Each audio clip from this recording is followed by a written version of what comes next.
sini saya nak bagi tahu, nak tegaskan di sini ialah pampers anak saya tu kau dapat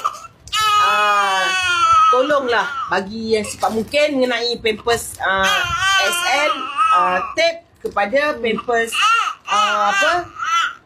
seluar. Dah benda ni selalu terjadi dengan saya dan saya ingin pihak Mawid tolong mempercepatkan saya punya proses anak saya sebab dah tertunggakan sampai 2-3 bulan dah benda terjadi.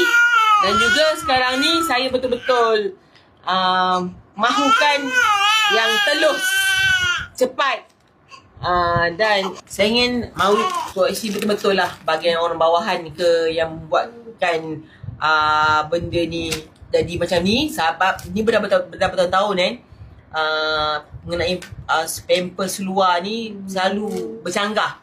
Saya order seluar, dia orang bagi hantar yang tape.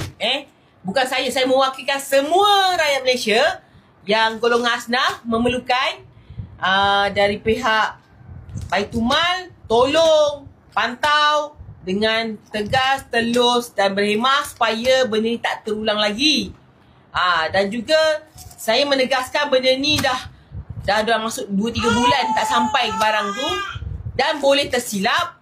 Lepas tu Mawid suruh saya pergi ke cawangan untuk tulis borang mengatakan penukaran, sedangkan bukan saya salah, sistem Mawid yang salah yang buat benda tu.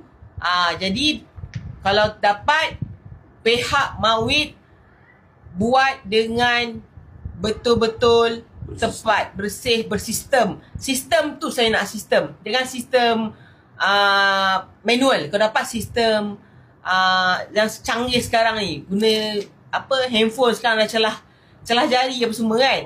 Online. Sistem online saya nak. Sebab itu yang pihak Pampers mahukan sebelum ni. Jadi dia takkan bercanggah.